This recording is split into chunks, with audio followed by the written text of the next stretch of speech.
Let's start. Okay, everybody's muted. Do it. So, Everybody's mutant. You're a bunch of mutants. A bunch of mutants. Mutants. Yeah. All right. Yeah. Perfect. Okay.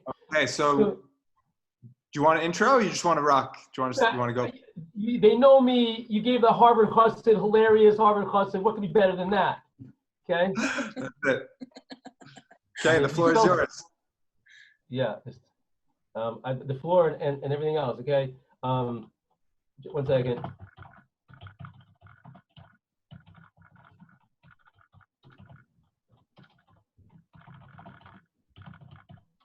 That's savage. 1 second.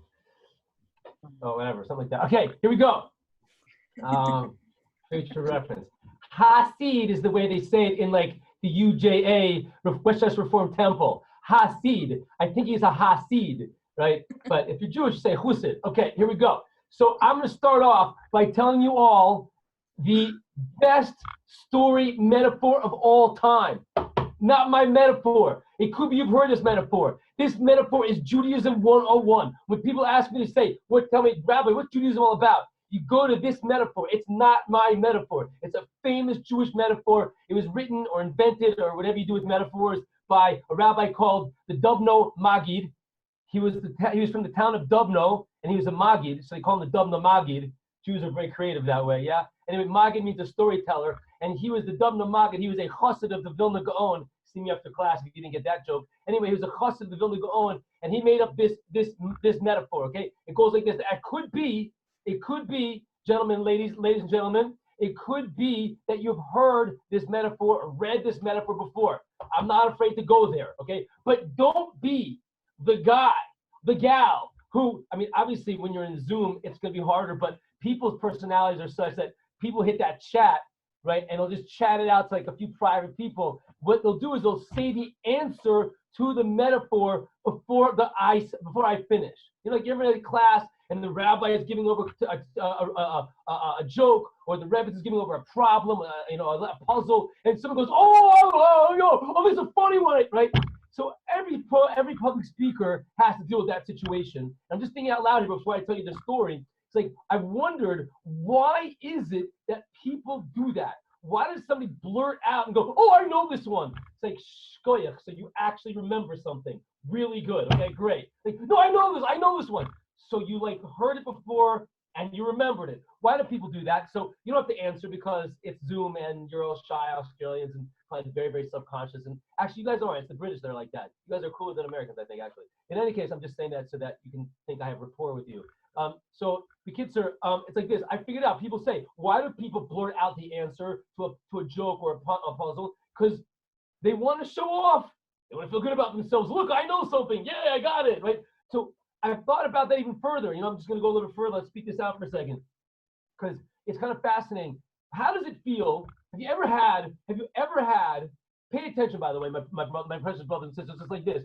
All of my classes are really therapy in disguise. Oh, there goes the disguise. Now it's $250 American on the way out. I don't take insurance, so I'll Venmo you my information, whatever. You let me know. Okay, you'll send it to me. Here it goes. All my classes are therapy in disguise. Here's the therapy. So have you ever had a person say to you, you didn't know that? You didn't know that? Right? People say, like, you didn't know that? You didn't know that? Like, you didn't know that? People say it to you all the time. Like, it happens like you didn't know that? You didn't know that? Right? So I think everybody has had that happen to them. I'm not going to wait for the class participation for you to figure out how to put the little thumbs up icon on your Zoom screen, okay? So you didn't know that? You didn't know how to put the thumb on the Zoom screen? You didn't know that? Right? So how does a person feel? There you go, Emma. Yeah, head of the class. Head of the class. She's going places. She's living up to that last name. Okay? Right? You are an icon in my book, Emma. An icon. Okay? All right. So anyway, yeah, the real thing also. Okay. Whew. Anyway, you're not getting graded anyway. So good. So the kids, I love the participation though. So really, by the way, everyone else's screen is black. Just noticing that. By the way, that's not my screen going black. That's just my clothes. Anyway, so the kids are just my clothes. Anyway, that's a new look for me, by the way. Thank you very much. It's new. This is all new. Trying something different for the summer over here. So the kids are, Oh, can I tell you guys? I'm going to tell you guys, you'll get this because you're Australian. So one of my students, because I just noticed Tio over there is in France, and I wanted to give him a shout out for joining us from France. And one of my students, when I was doing this, he put as his background, he put a picture of Nissan Black. They all know who Nissan Black is? And Nissan Black is like the black convert rap star, so a karate guy, a religious guy. So he puts in his back a picture of Nissan Black from like one of his albums. Instantly, watch how fast I am. Okay, instantly go, hey, that's Black in Back. You got Black in Back. You guys don't get that. That's an Australian joke. AC/DC is one of yours. Oh God, these kids are so young. Anyway, the kids are so people. Have you ever had someone say to you, "You didn't know that"? How does it make you feel? There's a therapy. There's a therapy right there. How does it make you feel? So I'll tell you how it makes you feel. Most people say it makes me feel. So watch what people say. Watch what people say. They'll say it makes you feel stupid. Some people say it makes you feel stupid. It makes me feel like I'm inferior. It makes me feel like inferior, right? So first of all, first of all, how does it make you feel? Bottom line. Oh, it makes you feel bad. It makes you feel, when someone says you didn't know that, yeah, you feel bad. Good. So then watch this. This is what happens in a class when I speak this out. Say to people, wait, one second. What is the person saying to you when they say to you, you didn't know that? What are they saying? They're saying I'm stupid. They're saying I'm inferior. They're saying they're better than me. No, listen to the words. You didn't know that. You didn't know that? You're saying I'm stupid, right? You're saying that you're better than me. No, I'm just saying you didn't know that. No, come on. You're saying that you're better than me. You're saying that you're stupid. I'm stupid. No, I'm just saying you didn't know that. Listen to my words. You didn't know that? That's all I'm saying. You didn't know that. That's all the person's saying. You didn't know that. I'm just saying you didn't know that. You're saying that you're stupid. You're saying that you're inferior, and you're putting that into my mouth. Don't do that, my precious brothers and sisters. Don't do that. The person just said, you didn't know that. You didn't know that. You tell me I'm stupid? No, you're telling yourself you're stupid, and you're putting that in my mouth. I'm just saying you didn't know that. That's all they're saying. You didn't know that? Okay? So be aware. We got stuff going on up here, and we put it into other people's mouths, and then we blame them. I was once teaching a class at Machon Yaakov. You ever heard of that place, Rabbi Kozovsky? And I was teaching I turned this way because Rabbi Kozovsky is that way on my screen. Why? And anybody else who would have any idea why I would turn this way to talk Rabbi Kozovsky. Makes no sense, right? So I was once speaking, it's a quick little side point, and there was like 8 guys at the table. I taught a class, and I said something. I deliberately said something somewhat provocative, but just to get the guys, and one guy, after about 15 minutes, you could tell he was triggered. So I said to him, bro, I didn't say bro, but I'm just making it sound like I can relate to you. And I said to the guy, what's bothering you? And he said, he's about to walk out. He said, Rabbi, you just told us that we're all going to hell. I said to him, I'm sorry, I don't think I said that. And Baruch Hashem, the other guys at the table, gave it to him and said, bro, Rabbi didn't say anything like that. He didn't say anything like that. What happened? The guy in his own mind was obviously experiencing his Jewish journey as a statement, I'm going to hell, because he's not religious, whatever. So he's putting that into the rabbi's mouth. Then he walks out and he blames me. And of course, he tells all the people who hired me never to hire me again because I told them we're going to hell. Keep that in mind, Rabbi Kozovsky, okay? So the bottom line is we do that all the time. Here's the therapy. It's going on up here. Everybody's like, but come on, Rabbi, listen to the tone. You didn't know that? You didn't know that? They're not just saying to you, you didn't know that as a fact. Look at the tone. You didn't know that? You didn't know that? So what are they really saying when they say the words, you didn't know that? What's the person really saying?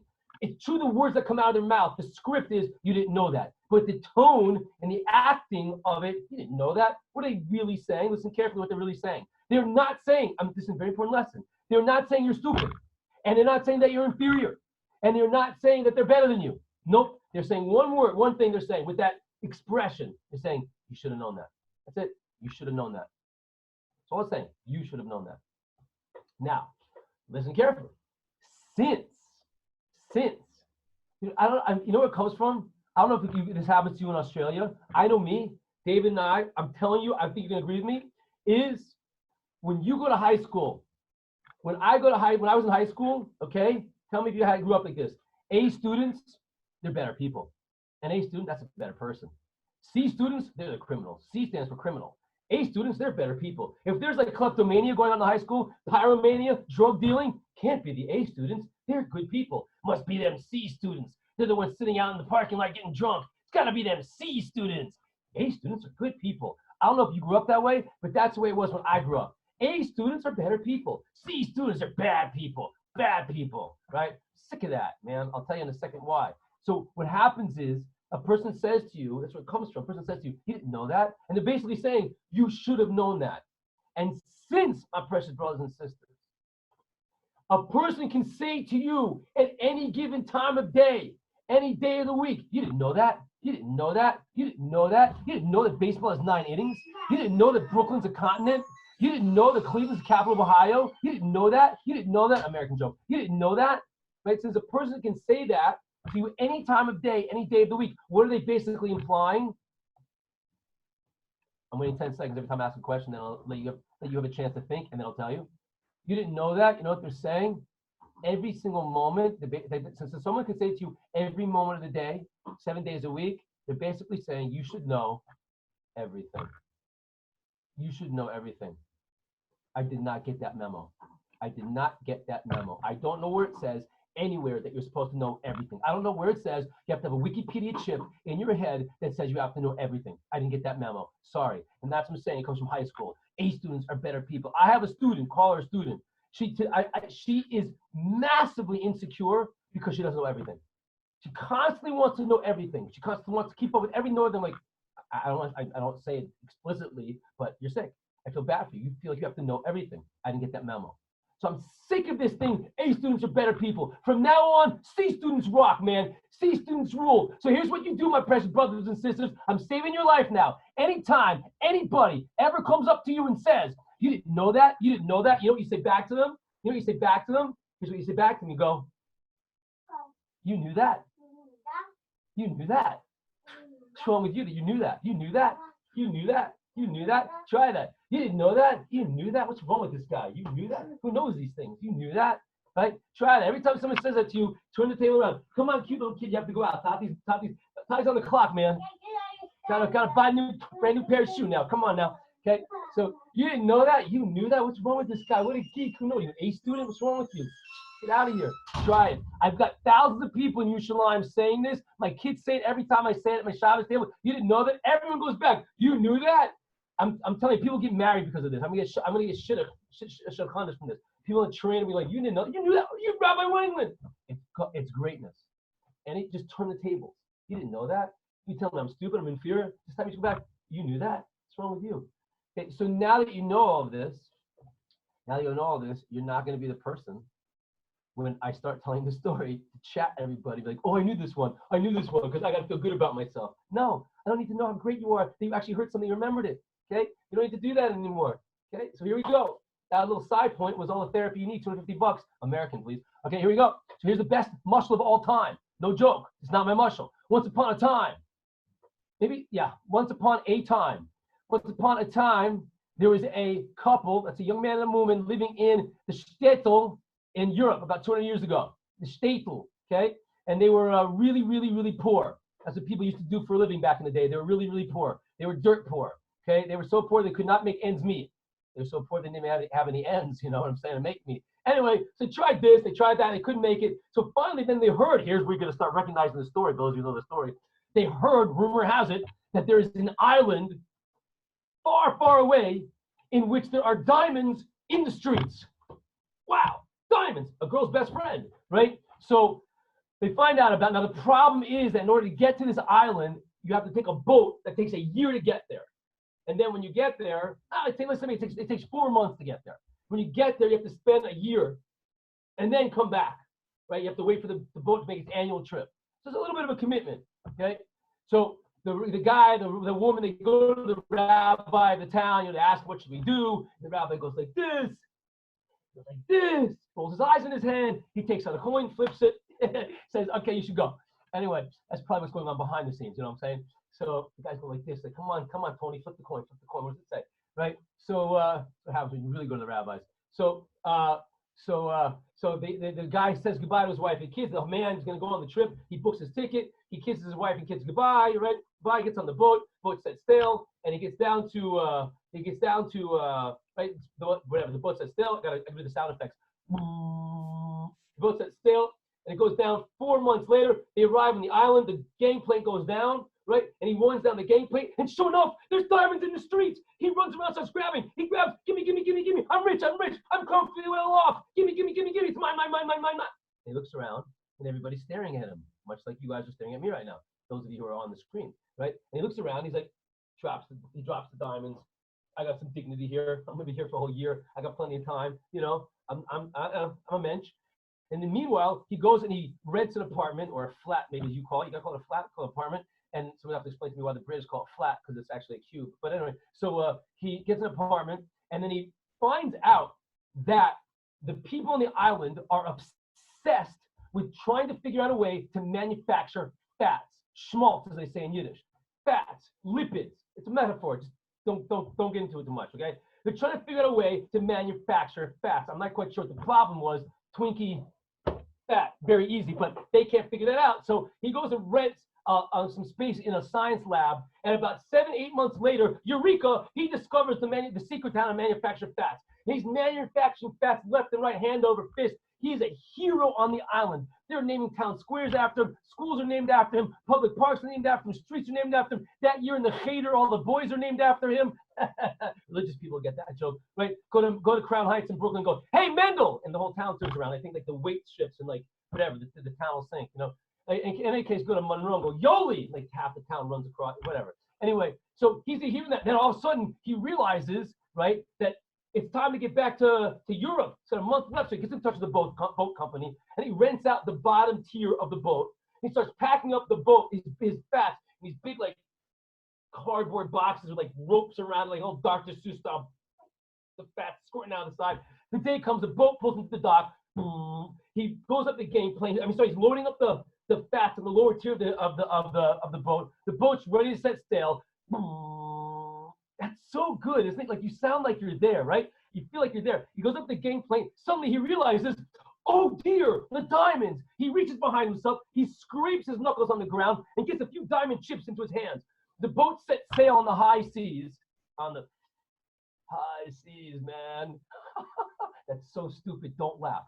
Don't laugh. It's stupid. Okay, and he sets sail, and the fats start doing what they do out in the hot sun. They start stinking up the joint. Joke, stinking up the joint. Anyway, so then the goyim come up to him, the Gentiles come up to him, and they say to him, they do what Gentiles do so well. They say, hey, Jew boy, it's either you or it's what's the other choice? Oh yeah, it's either you or the fats. I got it right. Yeah, I got it right. Okay. Now, if you think about it, my precious Aussies, there's a problem with that offer. It's either you, Jew boy, or the fats. I love making people think.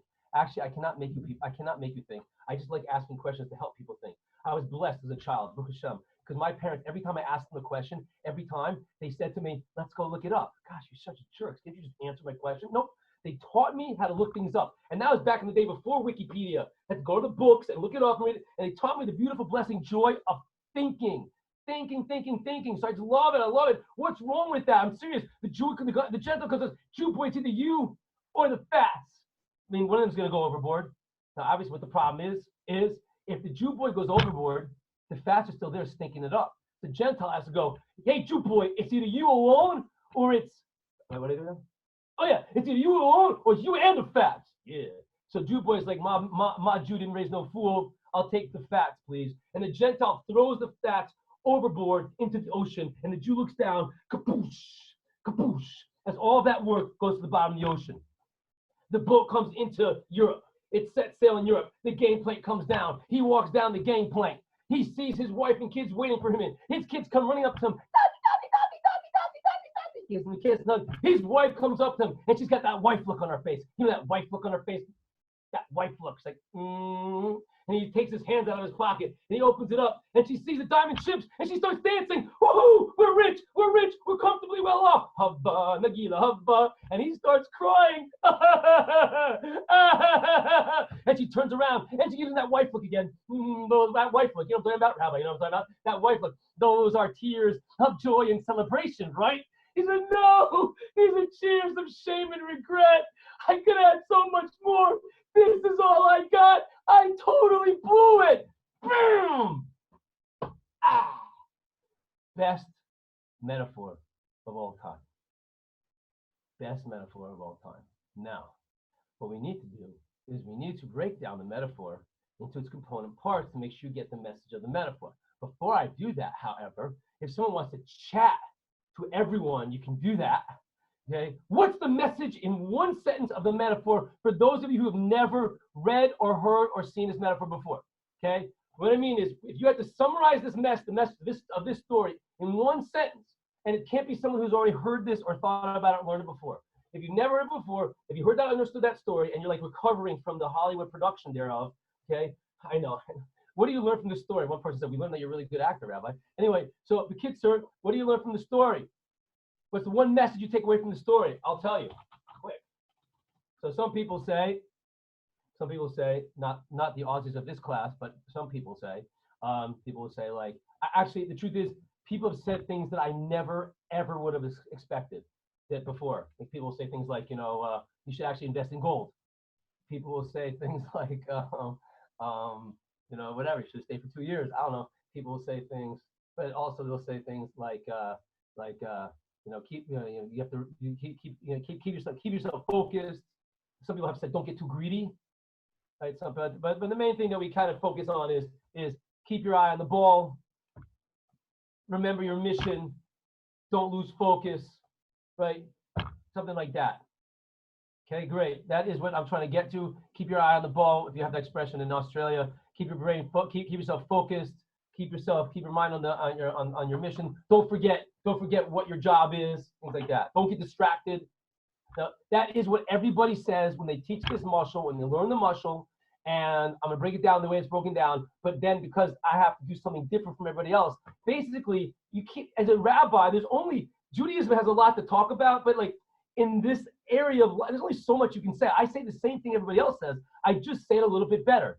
I mean, different. So it goes like this, okay? The metaphor, you have to break it down. I know I have to break it down. I know. I do never assume that they've gotten it. I know. I've done this before. Yes, I know. We have to break it down into its component parts because I don't. Yeah, you're right. Okay, here we go.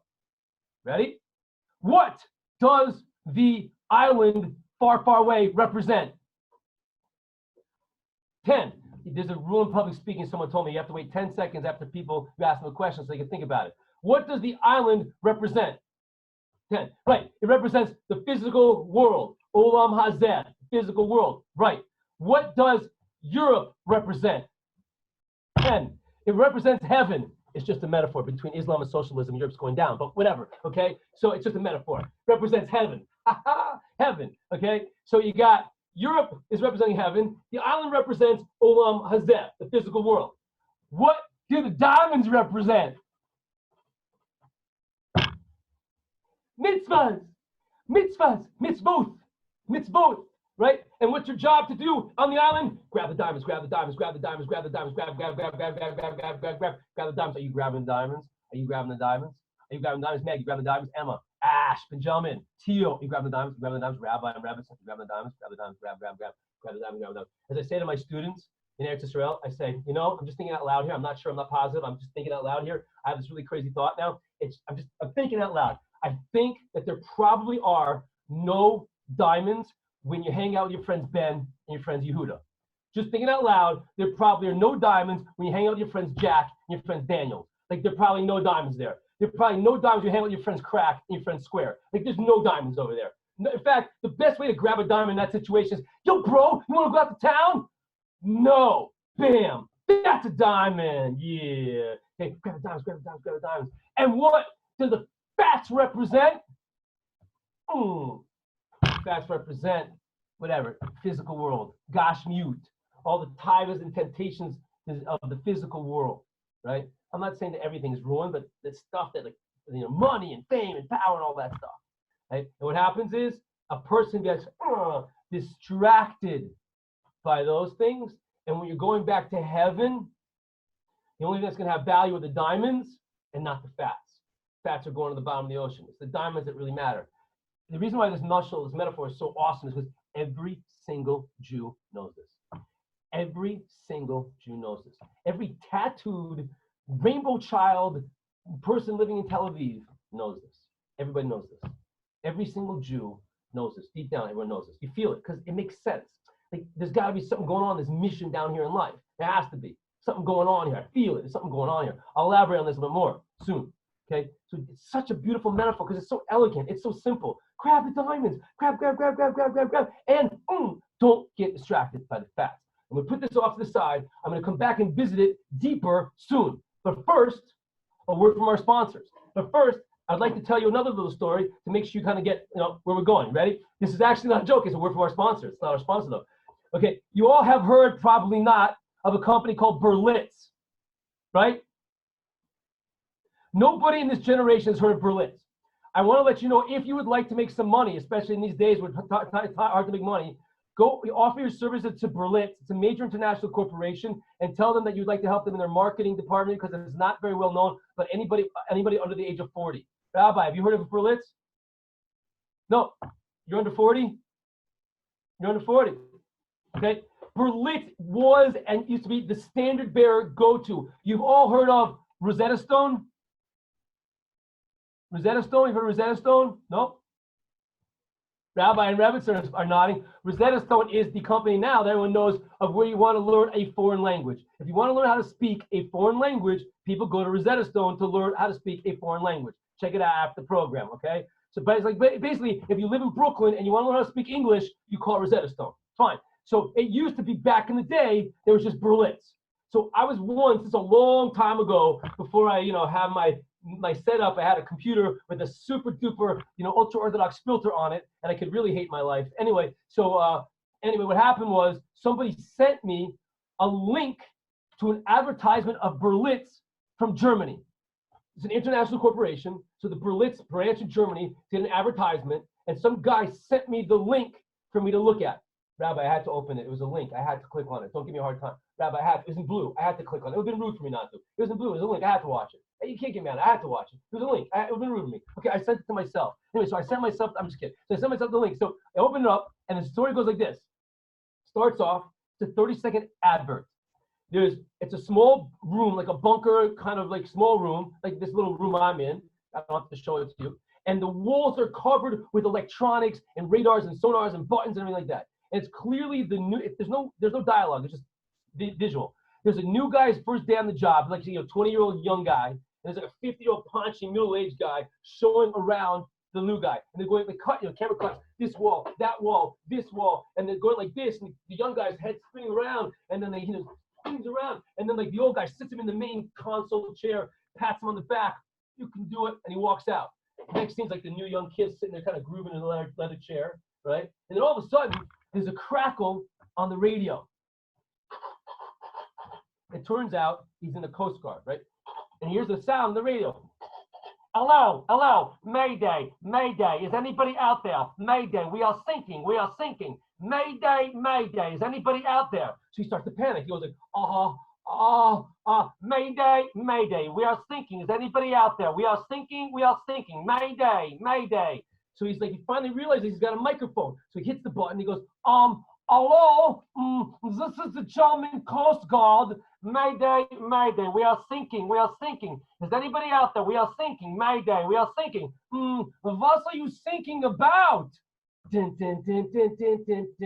Blitz. That's such good stuff, man. That's such good stuff. Rabbi Wenglin, we're on a clock. Why do you have to tell another funny story just to get a laugh? Because it's like this, ladies and gentlemen. What are you thinking about? Because you could be thinking, or you could be sinking. Are you thinking, or are you sinking? What are you thinking about? What are you thinking about?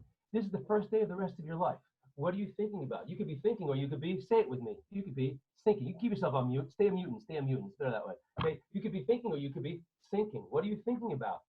It's very important what you're thinking about, right? Because that's what people will say. Wow, I'm thinking about important things, Rabbi, sometimes. And when I think about important things. It's important. Yeah? So watch this. I love this. I'm so happy Hashem gave me this one. Yeah? How do you say important in Hebrew? 10, right. Chashuv. Chet, shin, vav, beit. Chashuv. That's how you say important in Hebrew. But what does chashuv literally mean? It does not mean important. It does not mean important, right? It's like this. I'll just do a quick little Hebrew lesson for those of you who don't know. If you want to say the word to write, right? I'm writing, you say kotev. Katuv means written. Kakatu b'torato. Kakatu means written. That's an adjective. Kotev is that's your verb, and katuv that's your adjective. Right? Then you got soger, for example. That means close, to close something. Soger, and then sagur means close, like half of planet Earth. Sagur means close. So kotev is the verb. Soger, that's a verb. Katuv, that's an adjective. Sagur, that's an adjective. So choshev means thinking. I'm thinking the verb. And chashuv doesn't mean important. It means the adjective form of thinking, which we don't have in English. You have to go like Yiddish on it, like gethunkt, like gethunkt. That which is thought about. It's like gethunkt. There's no word for it in English. The thing gethunkt is that which is thought about. Okay, gethunkt. Okay, that's what hashuv literally means. It's unbelievable. According to Judaism, that means literally there is no word for the word important. There is nothing that's actually important intrinsically. It's only that which is thought about. What are you thinking about? I'm thinking about what's important. What's important? That which is thought about. Of course, then the question is, whose thought should we go by? Whose thought should we go by? You can also do this in English. The word important is a glorious word because it's broken into 3 parts. Important. Important. Why? How? Important. Important. Why? Because port, from the Latin porte, means to carry. Like import. Port, a porter. Right? A porter. Portage, if you like canoeing. Port, right? Import means to bring in. To bring in. Important means worthy of being brought in. So when you decide something's important, you're saying that is worthy of being brought in to me. And when something goes inside you, it completely affects you and changes you. Which reminds me of something that makes this very important. That there's a great man that walked the planet about 250 years ago. His name was the Baal Shem. When I say Baal Shem, you say Tov. Baal Shem. Baal Shem. When I say Baal Shem, you say Tov. Tov. Baal Shem. Tov. Baal Shem. Tov. How do you Baal Shem? I learned that from Rabbi E at NYU. When I say Rabbi, you say Wenglin. Rabbi. Wenglin. The Baal Shem Tov says like this. Write this down, kids. I know you're still awake out there. Write this down. The Baal Shem Tov says like this. Wherever your thoughts are, that's where you are. Wherever your thoughts are, that's where you are. Why? Because there's only 3 things that we can do. Think, speak, and act. All the things we do, we're very simple creatures. Think, speak, and act. That's all we can do. Think, speak, and act. Hopefully, you're doing all 3. Swipe left, yeah? Okay? Think, speak, and act. Of the 3, the most spiritual is your thinking. Action is very concrete. Speech is like, kind of half spiritual, half physical. Your thoughts is basically infinity. If you weren't limited by words, that we have to think in words, it's basically infinity. It's 1 billion miles a minute going off there. That's where your soul, that's the real you, is mostly grasped in your experience. Wherever your thoughts are, that's where you are. I'm going to cut it out to save time, but I do a whole funny shtick, but it's very worth hearing. How many of you daven? Have you ever pray? You're standing in your Shemona Esrei, and all of a sudden you realize, who the heck's hitting me? Who's hitting me? And you're like, duck, right? Duck again. And you're like, back up, I'll get you. Bang, bang, headbutt, right? I do a whole shtick with that. It's hilarious. Because what's happening is you're standing in your Shemona Esrei, and you're standing there and you're Amidah, but your brain is someplace else, and that's where you are. And all of a sudden someone comes along and starts hitting you. You're like, what the heck? What's going on here? Right? Because you weren't in a fight. So bottom line is wherever your thoughts are, that's where you are. That's why when people teach and go on the phones, it's very unnerving because that's where you are. The second that baby comes on, that's where you are. That's why those phones, when you get married, got to go into a deep carbon bolted, cryogenicized freezer in the basement behind you, like 5 armed guards for you to have any quality time with your spouse and your kids. Because the second this thing is in front of you, that's where your thoughts are. It's not deep. The problem with these things, as is known, is not the schmutz. That's the problem. It's not. It's the fact that we're at things on. That's where you are. The second it comes on, and that's why I don't know if you've had it, but there are teachers who get. It's like when you see a person with that in front of them in the class, it's over. It's over. Because I know that's where they are. They're not with me, which is fine, but it's distracting. So forget about me. When you're in your relationships, you get married, and your kids, if you got this thing, you're finished. You're finished. Because wherever your thoughts are, that's where you are. Go back. What's important? What are you thinking about? You could be thinking or you could be thinking. I'm going to think about what's important. What's important? That which is thought about. What's thought about? Whatever, whose thoughts should we go by? But if it's important, it's going to go inside you, be in your brain, and it's going to affect completely who you are because that's what you're thinking about. Go back to the story. Go back to the story of the on the island.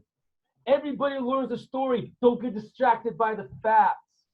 Everyone learns a story. Remember why you came here. But the depth of it is like this. Every single Jew knows I'm here to do something important. Deep down, every single Jew knows I'm here to do something very, very important. A Jew comes to any situation in life. She lands on the ground, and she's like, what's important here? What's important here? What's important here? Save the trees, save the whales, save the plankton. What's important here? Say what? Jews in America go to college, and they end up being into BDS, boycott, divestment, and sanctions. They're into like pro-PLO stuff. Why? Because that's what's important. So everyone, that's important. I got to do something important. That's what's important. It's important. What's important? There's nothing important in Judaism, only that which is thought about. Whose thought should we go by? The people on the island, the people in Europe, the people on the Zoom class? Whose thought should we go by? And remember, whatever you're thinking about, that's where you are. So whatever you think about is important, goes up there and rattles around. Okay? So it's very important to know exactly whose thought we should go by when deciding what's important. But that's the thing. It's not just that a Jew gets distracted by facts. When you get older, facts get boring for the most part. It's that a Jew comes into the world and says, oh, if everybody on this island says this is important, so I'm in. This is important. I'll go rent the science lab. I'll go discover how to make fats. That's important. Every Jew knows they're here to do something very, very important. That's what distracts a Jew. I know I got to do something important. I got to be thinking about something important. The problem is, what is important? That was thought about. Whose thought should we go by? So in life, let me just push this a few more minutes, okay? I mean, we're doing good. In life, there's an expression. Everybody knows what's really important in life. People like to say that. Everyone knows it's really important in life. Usually people say that when they're talking about like when athletes get paid gobs of money, entertainers, someone will be like, yeah, but everyone knows it's really important in life. Like things like teachers and fire people, like things like that. So I once saw this. I can't believe this happened to me. It's unbelievable. I was in America and I was in someone's house.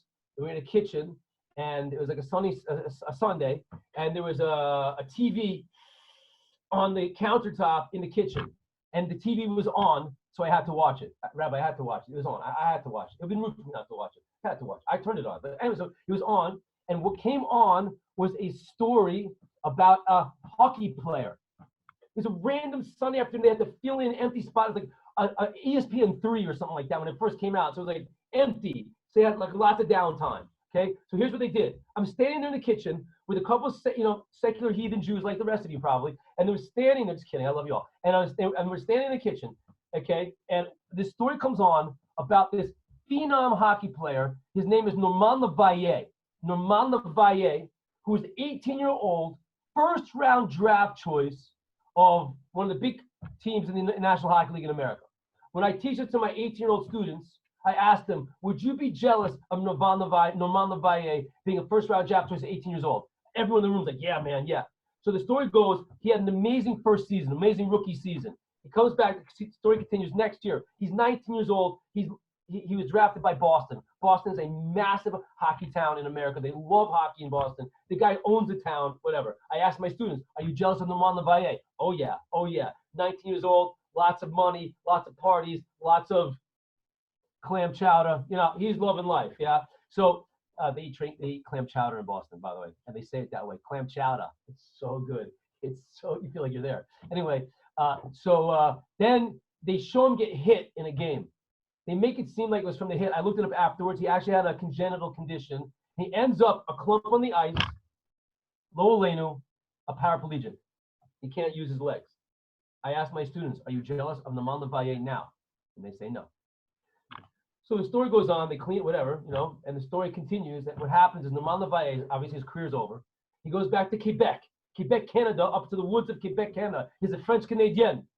And he does rehab. And about 20 years later, he resurfaces. Why? He has built a facility, a compound, a campus, a rehabilitation center, the Norman Levaye Rehabilitation Center in the woods of Quebec. And he takes people to help do them, that they can do rehab, either from injuries, from birth defects, whatever you want to call it, whatever. They can go up there for a day, a week, a month, okay? I asked my students, how many people I'm going to tell you how many people that, I don't know if it still exists, but in its heyday, how many people a year were going to the Norman Levaye Rehabilitation Center. I want you to, before I tell you the number, I want you to think of a number in your head that would impress you. Be like, wow, that's a lot, okay? So I'll tell you what it was. Right? Think about it now. rehabilitation center. It's a lot of manpower. So it wasn't 50, it wasn't 100, it wasn't 200, it wasn't 500, it wasn't 1,000, it was 3,000 people. 3,000 people a year will go into this center for weeks, months, maybe a whole year to do rehab on the things they need to rehab for. That was what Norman LaValle did. Anyway, what they did next is they show that the old Boston Garden, that's the way the world looks when my glasses are off. Come on, there we go, come back. Come back.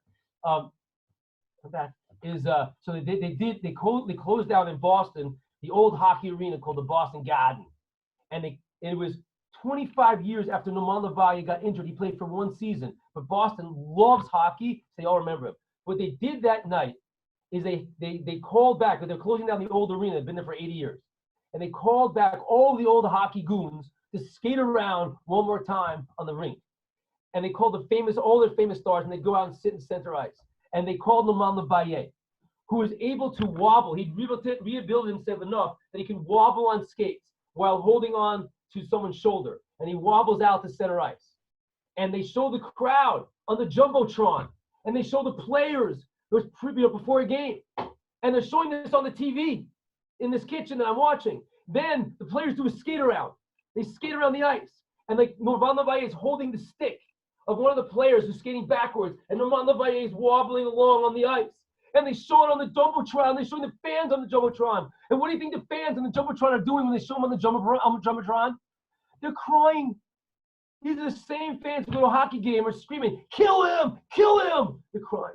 They show the players on the ice, and they're crying. And I'm standing next to this guy in the kitchen. Do you believe that there's a God, kids? Are you kidding me? Like, God put this on the television? I watch television. I don't get to see YouTube. I see this. This is what I see when I watch TV. And there's a guy standing next to me, 6'4" guy, and he's crying. He doesn't want to let me see that he's crying. He's a man, but I could tell he's crying. So I do a no look because I don't want to embarrass him. I do like this. I go to him like, so you sure see what's important in life, don't you? He's like, yeah, you sure do. I think I have a sty, right? Doesn't want to give me the satisfaction that he's crying. So I said to him, you think Norman LaValle would have made that center if he hadn't gotten clobbered in that hockey game? Right? He's like, no way, man. No way. I think it's spreading my other eye. My brothers and sisters, are you jealous of Norman LaValle now? Who here is jealous of Norman LaValle? Who here is not jealous of Norman LaValle? Most people say they're not jealous of Norman LaValle. When I ask them why they're not jealous, I'm like, well, because he's French Canadian. Anyway, why are you not jealous of Norman LaValle? Because like this, right? So everyone says, I'm not jealous of Norman LaValle. Well, why should a person be jealous of Norman LaValle? Here is your class on jealousy. You don't need any other classes on jealousy except this right now. Here it is. The only reason to be jealous of anyone is the reason I'm jealous of Norman LaValle, because he did something great. He did something nuclearly great. He rocked his potential. He went way past what he would have done if he'd just been a hockey player. And he did something massive that helped lots and lots of people. So he actualized his potential. That's the only thing to be jealous of another person about. When you see someone else actualizing their potential, you can be jealous of that. Because why? All it makes you want to do is actualize your potential. It doesn't let you take that guy down. I don't want to key that girl's car because I just want to actualize my own potential. So I'm jealous of Norman LaValle because he's actualizing his potential. But why am I not jealous of Norman LaValle? Because I don't want the potch. I don't want the potch. I see what you're doing here. You're going to make sure a person reaches the potential. I'll do it without the potch. Thank you very much. I want my legs. I see what you're doing here. I want the I don't want the potch. I'll get the message without the potch. If you don't want potches in your life, get the message and you don't need a potch ever. I'm serious. This is what Judaism teaches you. It says in Lessons of Our Fathers, Ethics of the Fathers, Pigavos, the wise person learns from every man. Who's the wise person learns from every man? Most people say it means there's a wise person, it learns from every man. Hey, Sparky, teach me something. Well, Glorioski, that was great. Thank you so much. I learned from every man. Right? That's what most people think it means. What it means is I learned from Norman LaValle. I see what you're doing. You'll rock a person just to get them to reach their potential. I want to reach my potential. I don't want the potch. I'll keep my legs. Thank you very much. Everybody knows it's really important in life. Everybody knows it's really important in life. The guy's crying standing next to me. The people in the rink are crying. Everybody knows what's important. Just the question is, because that's what you're thinking about, just what's important according to Judaism. That was just thought about. For 1 second, whose thoughts should we go by? The people on the island, the people in the hockey rink? Whose thoughts should we go by? So bringing it in for a landing, life is a long game. I want to illustrate this point, bringing it to the landing. This is very important to hear. Important, okay? Right? So it's like this. I was once a madrich on a summer trip. I was the best madrich on the trip, of course. And I met a guy, like 21 years old, 22 years old guy. And I asked him for his phone number, and he gave it to me. And we stayed in touch.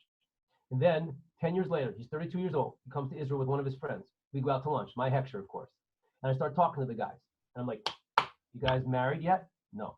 I'm like, guys, you're 32 years old. Let's get married already. Rabbi, what's a rush? Take it slow. I'm like, are you guys dating? Rabbi, dating? Look at us. Of course we're dating. Jewish girls? Rabbi, Jewish guys, Jewish girls. That's pretty much a kiddush already right there. So I said to his friend, it was much funnier. I'm like, dude, see, I say dude, you guys say bro. Dude, when are you going to get married? He said, Rabbi, I got to make my first million.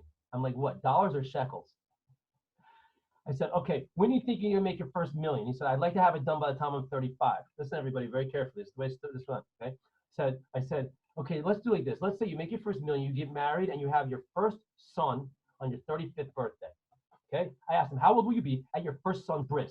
So he says 35 years old in 8 days, right? 35 years. I said to him, how old will you be at your first son's bar mitzvah? 48. I said, 48 is old. The shoulder's giving out. Like you can't throw the ball. You can't hit. You can't, the shoulder's gone. Like 48 is old, man. That's old. Cartilage in there is crunching. You hear it. Okay. Then I said to him, now let's say your son follows in his father's footsteps and he himself gets married and has his first son on his 35th birthday. I asked this guy, how old will you be at your first grandson's bris? 70 and 8 days, right? Here comes Grandpa holding the baby. Spot him, spot him, spot him. Grandpa's got the knife. Grandpa's got the knife. Get his hand away, get his hand away, get his hand away, right? Then I said, how old will you be at your first grandson's bar mitzvah?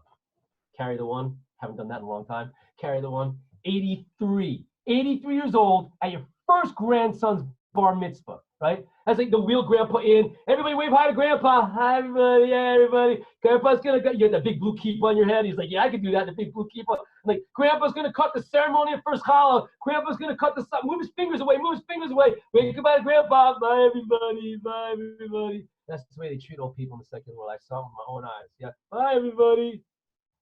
83 years old at his first grandson's bar mitzvah because of a decision he made when he was 21. Life is a long game. When you see old people, you always say to yourself, you see an old 90-year-old guy, 90-year-old gal walking like this. You say to yourself, I ain't gonna be like that. No way. I ain't gonna be like that. I'm going to the gym. I'm gonna stay shape. I'm gonna keep my fingers straight. My fingers aren't gonna get crooked. I'm gonna stay straight. My nose ain't gonna get bigger. Your nose keeps growing for the rest of your life. That's why old people look like Muppets. Your ears and your nose and the fur in your ears and your eyebrows grow for the rest of your life, or they fall out. That's why they all look like Muppets. I can't stand it. You see my nose from 20 years ago, 30 years ago? It's like this big. It's getting bigger and bigger. Stop! In that years, my eyebrows are gonna like, pretty soon you can like make a sukkah underneath my eyebrows. It's crazy. Yeah? So you're sitting there when you're a young kid, you're like, I ain't gonna be like that. No way.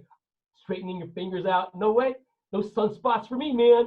Right? And then sometimes you think like this. Sometimes you see an old person, you have to do like this. It's crazy. You go like, wait a second.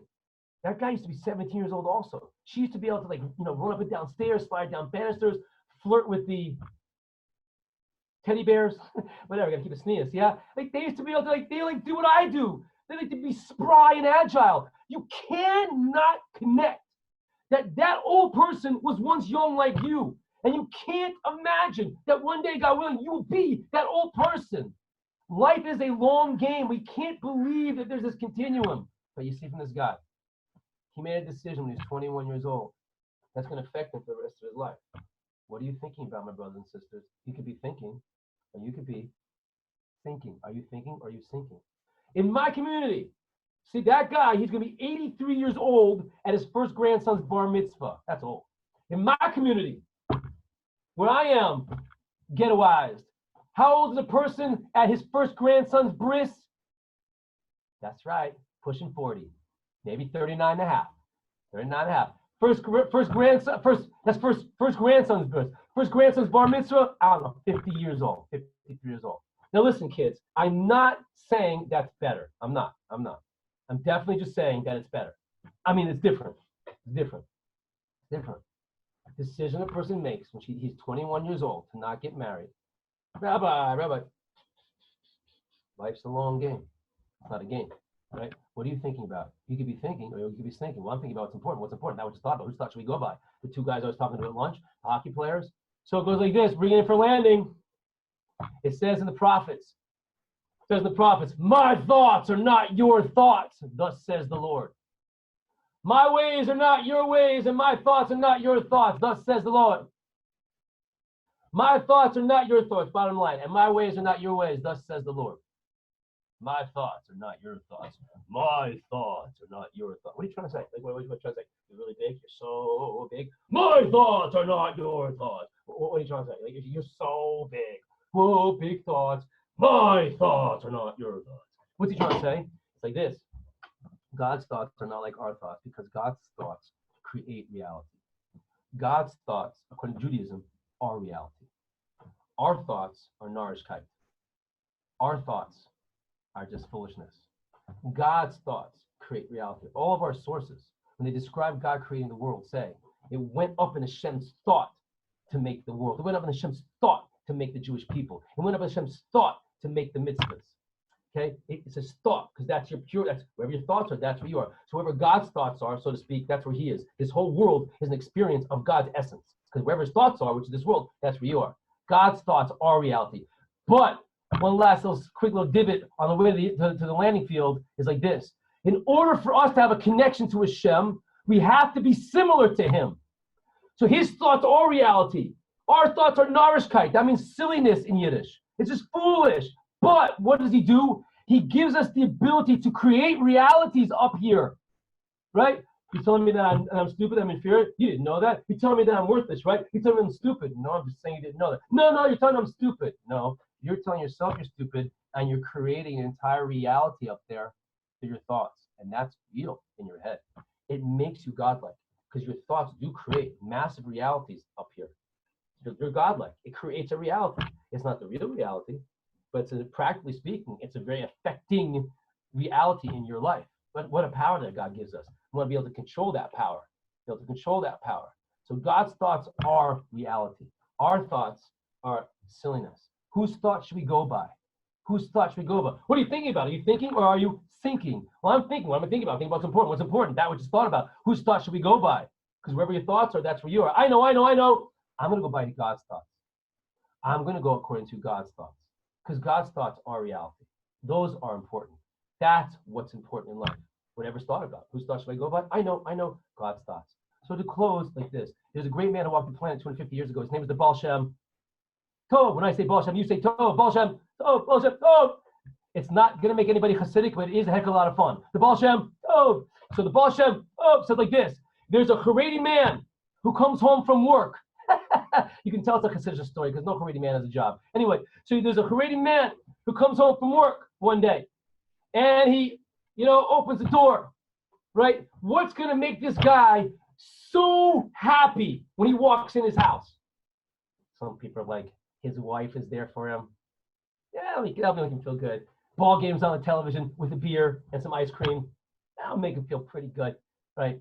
If his wife actually goes away and gives him a little space, that's pretty good also. Just saying, yeah. So all the answers are good, but the best answer is, right, is when his kids come running up to him and go, "Daddy, daddy, daddy, daddy, daddy, daddy, daddy," come running up to him, right? Now the question, of course, is at that point is why? But this guy's got like an ego problem. He's like, "Come on, you little runts. Yeah, tell me how great I am. That's right. Come on, you little runts. That's right, kids. That's why I sired you now. Come on now, tell me how good I am. Yeah, that's it. Give it up to me." Well, that's what he's got to do. Got to think like a Gemara head. Why does that give the man so much pleasure? Because like this, what were the kids doing before Tati came home? No, they were not waiting for him. No, they were not. What were they doing? They were playing with their toys. They're playing. But the second Tati walks in, what happens to the toys? They become like non-existent. Tati. Right? The same way with Hashem. The same with Hashem. Hashem's like, you can have your toys. It's fine. Have your toys. Teal, get that fat football, American style. Love it. Okay? You guys can have your toys. You can have them. But every now and then, show Hashem that you know it's really important. Push the toys away You come running to him and go, Tati, Tati, Tati, Tati, Abba, Abba, Abba, Father, Father, I just want to make you proud. I'm your little kid. Good I did for you. Good I did. Tati, Tati, Tati. Give your father, let him kvel, give him nachas ruach. Let him get a lot of parental joy from your little kids, your little Jewish meidlich and yingelich and boichikos and girls and chamudot and chamudim. Give your father in heaven nachas and show him that you know it's really important every now and then. Push the toys aside and come running to him and say, look what I can do. Let me show you. Let me just be a little boy chick, a little girl chick. Let me be close to you. I give you bracha to be able to know it's really important in life. You have to put yourself in that situation because wherever your thoughts are, that's where you are. Be able to be thinking and not thinking. Be able to be shining role models and leaders for yourself, your family, for the Jewish people. We should see a day when everybody's connected with Hashem, focus on what's really important. And we should see a day when we're all free from everything that's ailing the world and back to getting all together in that oneness. Soon to come into Messiah, the building of the temple in Jerusalem in our days. I'm happy to stick around for a little bit if you want to ask a few questions. Oh, what happened? Oh, there we go. You're still good. That was great. Does anybody have any questions? Rabbi Wenglin, that was awesome. Thank you. Thank you, Baruch Hashem. Baruch Hashem, thank you for the opportunity to speak to your students. It's a pleasure. It's a pleasure. Does anybody In general, thanks everyone. In general, if you ever do, I don't know why you would, because you have so many wonderful, amazing resources there. But in case you have any crazy curiosity about how a person who used to be better looking than David Kosofsky ended up looking like this, you can email me, get my information from him. You can Zoom me. You can fly here and take me out of my ghetto lockdown or whatever. Okay, so I'm always able to be in touch too. We can like throw the ball around a little bit, whatever it takes. Okay, thank you very much. If there are any questions, no questions? Okay, good. Be well, guys. Thank you very much. Love you all. Keep it going. Thank you, Bye, Rabbi. Rabbi.